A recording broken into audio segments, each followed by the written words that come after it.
வந்தான்னு மனிதன் தோன்றினான்னு சொல்லிட்டு சயின்ஸ் சொல்லுது. அப்ப இது வரலாற்று பூர்வமான மனித வரலாறு, மனிதகுல வரலாறு அந்த புத்தகம் சொல்லுதான்றது ஒரு பார்வை, ஒரு கேள்வி எழுது.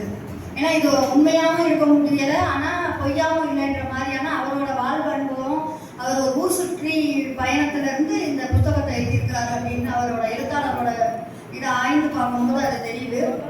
இன்னொரு விஷயம் என்னன்னா, இதுல மனிதன் வந்து பொறாம பிடிச்சவன்றதை இது தெரியுது. முதல் அத்தியாயத்திலே நிசா லேகாவுக்கான சண்டை வருது.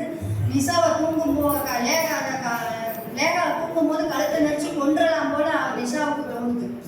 அப்ப இயற்கையிலே ஒரு பெண்ணுக்கு பொறாமை குணம் இருக்குன்றத இதுல ஆரம்ப காலத்துல இருந்தே அதுல ஒரு பார்த்து சுட்டி காமிக்கிறத தெரியுது. அது இன்னமுமே தொடர்ந்துகிட்டே இருக்குது. அந்த பொறாமை போட்டி என்பது இன்னமும் மனித குலத்துல இருந்து தொடர்ந்து வந்துகிட்டே இருக்கு. ஒரு கையில பூவை கொடுத்துக்கிட்டாலும் இன்னொரு கையில கத்தியை வச்சுக்கிட்டே இருக்கிறாங்க.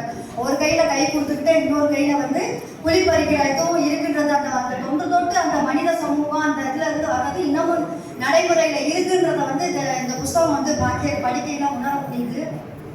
அதே மாதிரி இன்னைக்கு பெண்களை அவங்க வாழ்க்கையோட சிரமங்களை, ஒரு வழி தவறி மரபு தவறி போறவங்களெல்லாம் வித்தியாசமா பேசக்கூடியவங்க. இப்ப ஜமிலா கதையில நிறைய முரண்பட்டு பலரும் கருத்து சொன்னாங்க.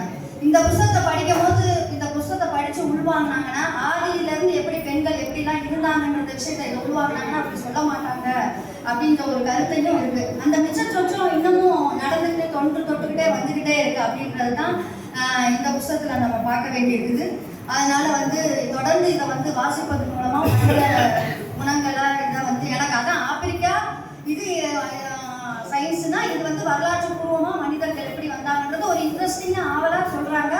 இருந்தாலும் அதுல ஆரியர் சமூகம் தொடர்ந்து உள்ள அந்த ஆரிய வழிபாடு, அவங்களோட துதிப்பாடு நிறைய அதுல கொஞ்சம் வந்துகிட்டே இருக்கு அப்படின்றதையும் பார்க்க முடியுது. வாய்ப்புக்கு நன்றி.